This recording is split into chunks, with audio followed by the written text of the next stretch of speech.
Bien, y todos los jueves está con nosotros. La verdad es que es un gusto y la verdad un privilegio escuchar a Fernando Manzanilla, que es diputado federal, vicecoordinador de Encuentro Social en la Cámara, y platicar de cosas que son trascendentes, que son importantes, mi querido Fernando, porque de pronto a veces uno se queda en temas de anécdota y ahí acusaciones y temas que no son tan importantes como este que hoy te pido que platiquemos, que es el tema de la tercera edad, porque en los últimos días, aún no, mañana se celebra el Día del Anciano en México, pero no nada más es un festejo. Para celebrarlos habría que atenderlos y saber que 6 de cada 10 personas de la tercera edad pues han perdido la batalla contra el COVID, que el 41% de ellos vive en condiciones de pobreza y que el 60% de los adultos mayores en México no tienen acceso a instituciones de salud. Por ello, has hecho propuestas muy concretas, muy contundentes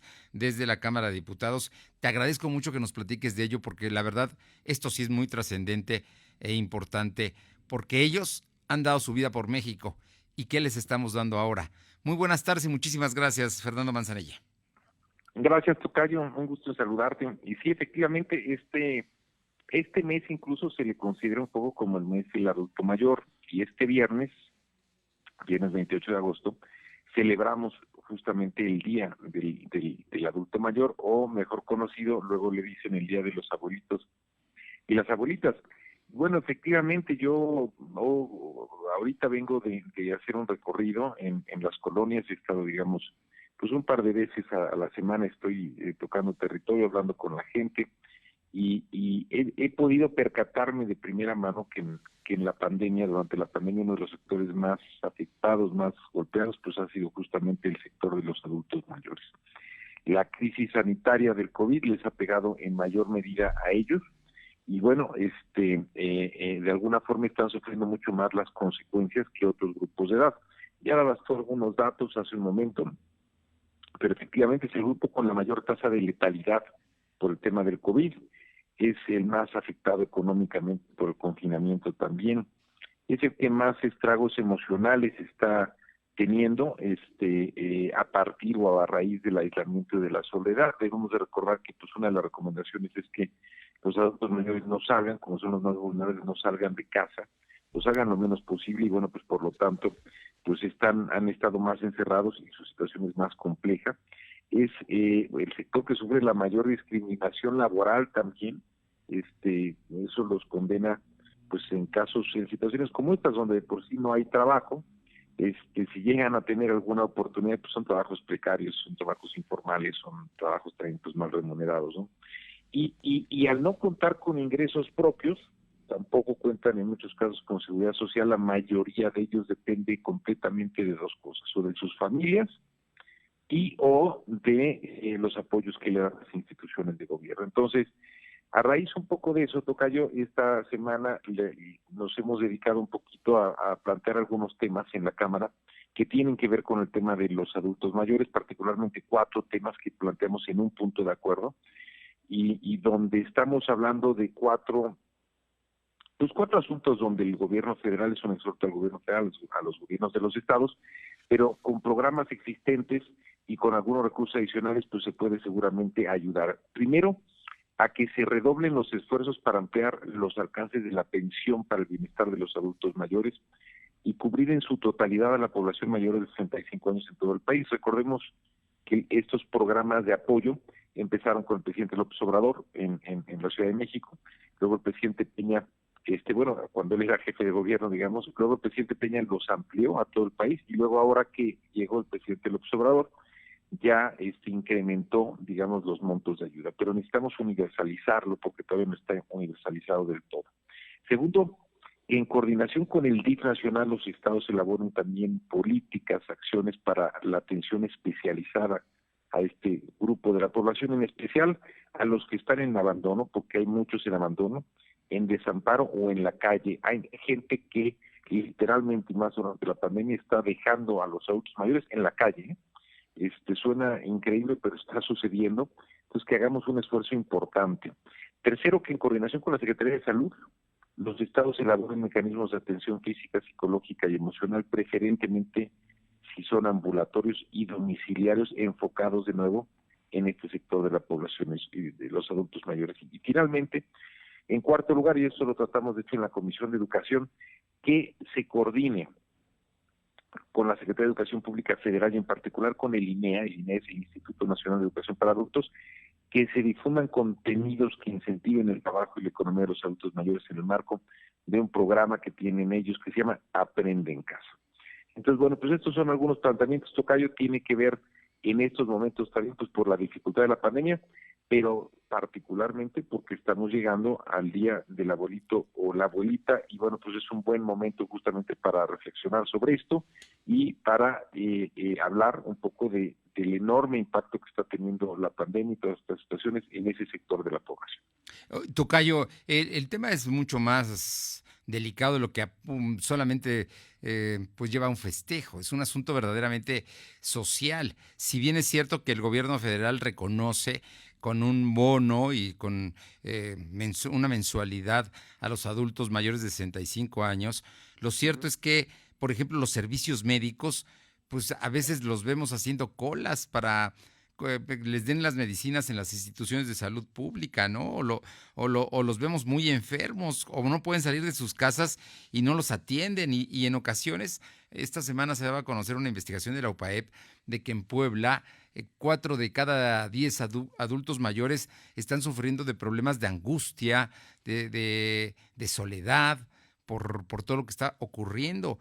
El asunto es más delicado, tocayo Fernando Manzanilla. Y bueno, yo creo que esto es muy importante, ¿no? Que se tomen acciones muy específicas por parte de las autoridades que lo puedan hacer. Sí, efectivamente, mira, en cualquier situación, pues son un grupo vulnerable, ¿no? Por eso se comenzó en su momento a atenderlos con estos apoyos en la Ciudad de México y luego eso se fue ampliando a todo el país y ahora el presidente los ha redoblado, digamos, incrementado los montos de los apoyos mensuales. Pero más en la situación que estamos viviendo, en particular ahora con la pandemia, pues que es una situación que le afecta directamente a la salud, pero le afecta a la salud de los más vulnerables, entonces aquellos que tienen pues algunas enfermedades en particular que agravan, digamos, la posibilidad de que si son contagiados por el virus puedan fallecer, bueno, pues con mayor razón también ellos. ¿Por qué? Porque pues ya su salud es más precaria, porque tienen menos defensas, porque son sujetos, digamos, a ser más, digamos, enfermarse de manera más fácil. Pero además de eso, pues no está solamente el tema de salud, están otras cosas, como decíamos, y tú bien lo comentas ahorita. O sea, el hecho de que ellos han recomendado estar mucho más tiempo en casa implica que digamos, las condiciones de soledad y incluso de depresión y de angustia que como las que tú comentas, ellos sean mucho más proclives de vivirlas. Entonces, yo lo que estoy planteando y lo que estamos diciendo es, hay de por sí muchos programas, tenemos que ver cómo a través de los programas que tiene DIF Nacional, que tiene la Secretaría de Educación Pública, que tiene la Secretaría de Salud y algunas otras cosas, generamos un tema específico de fortalecer las acciones hacia los adultos mayores como grupo vulnerable, porque quizá en estos momentos pues son los que están siendo pues más afectados y que están viviendo, digamos, con mayor impacto y mayor, digamos, dureza, pues todo lo que está sucediendo ahora con el asunto de la pandemia y el COVID. De eso se trata, no se trata necesariamente de más dinero. Hablaba yo en el primer planteamiento, bueno, pues sí, cubrir la totalidad de la población mayor de 65 años, que todavía no se cubre por completo, eso sí va a requerir más recursos. Nosotros vamos a iniciar el proceso de presupuesto septiembre, entonces bueno, pues será algo que podemos vigilar. El resto de los asuntos son temas de salud, temas del IFSS y temas de la SEP, que no requieren más recursos, sino utilizar los programas que ellos ya tienen, pero hacer un énfasis especial en esta población. Al final, el Día del Adulto Mayor, bueno, pues nos tiene que ayudar para sensibilizarnos y para trabajar juntos y ser muy conscientes de que les podemos brindar o podemos al menos tratar de brindarles una vejez digna a aquellos que dedicaron buena parte de su vida al bienestar pues de su familia, de su comunidad y pues en muchos casos de su estado, si son del estado de Puebla, y de su país, si son mexicanos, ¿no? De eso se trata y es hacer un poco de conciencia en este Día del Abuelito y la Abuelita. Pues tema, te digo, importante y trascendente que esperemos que pronto también se vean resultados en torno a todo esto, ¿no? Especialmente en estos días tan difíciles. Oye, tocayo Manzanilla, hay un asunto que me parece que es muy importante que yo no quisiera dejar pendiente y me parece que vale la pena porque la próxima semana, el martes 1 de septiembre, empieza el periodo ordinario de sesiones. Y en este momento los diputados, es un periodo muy importante, ya hablabas de que van a aprobar el presupuesto y con eso muchas otras medidas que son importantes y son trascendentes. Pero una que me parece que es muy importante es que quién va a presidir la Cámara de Diputados. Están verdaderamente en un jaloneo, ¿verdad, tocayo? ¿Cómo lo ves este asunto de la presidencia de la Cámara para el próximo periodo ordinario? Pues he de decirte que, mira, yo creo que cualquier cosa se podría haber hecho, cualquier cosa se puede hacer, pero esas cosas yo creo que se tienen que hacer un poquito con mucho tacto y con mucho cuidado, ¿no? Eh, te comento porque además tuvimos una reunión el día de ayer con la gente del PT. Entonces tuvimos una reunión la gente del PT y del PES, y ahí hubo algunos exabruptos entre uno de los diputados del PT, que es Gerardo Fernández Noroña, y el coordinador ahora del grupo parlamentario del PES, que es Jorge Argüelles, y ahí se dieron, digamos, un poquito hasta con la cubeta, al menos en términos tuiteros, ahí estuvieron discutiendo.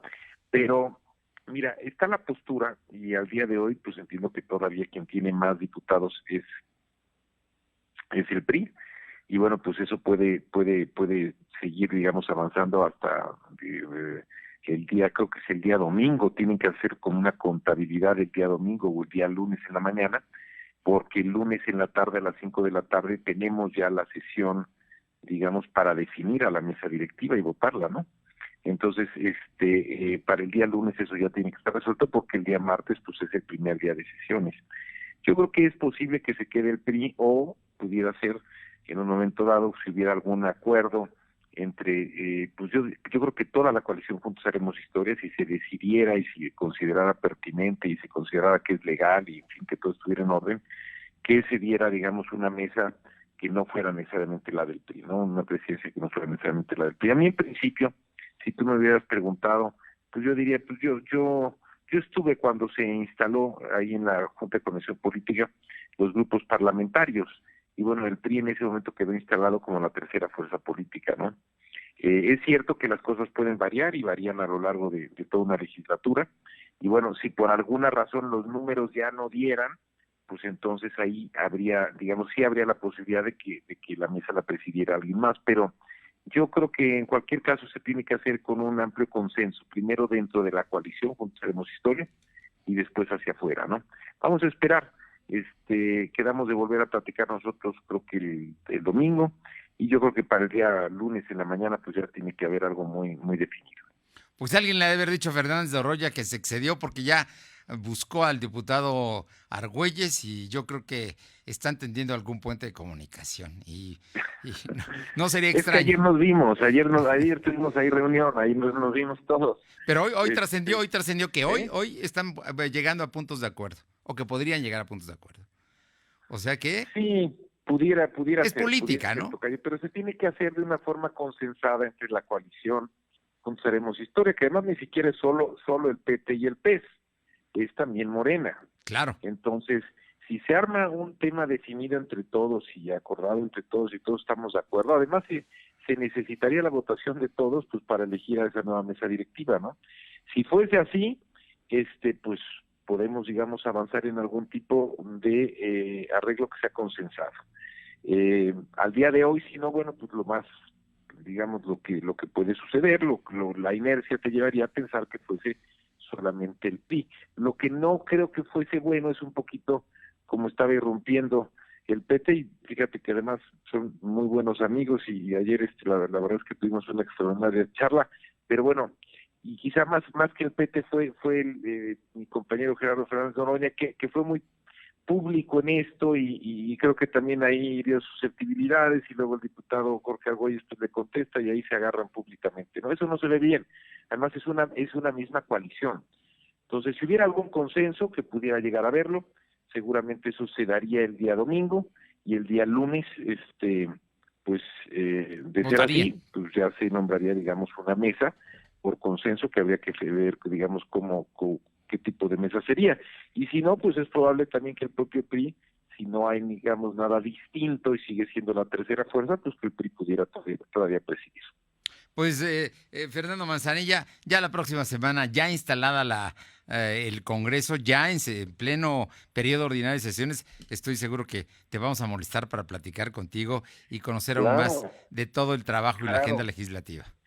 Habrá muchas cosas, digamos, ya a partir de ahí, desde luego una de ellas en septiembre ya, la siguiente semana, empezará, más bien de aquí a 2 semanas empezará un poquito todo el proceso ya de presupuesto. Pues temas importantes y trascendentes para la vida política, más en este momento para México. Como siempre, un gusto saludarte y te mando un fuerte abrazo. Un abrazo, tocayo, fuerte abrazo a ti y al auditorio. Muy buenas tardes. Es el diputado Fernando Manzanilla, vicecoordinador de Encuentro Social en la Cámara de Diputados.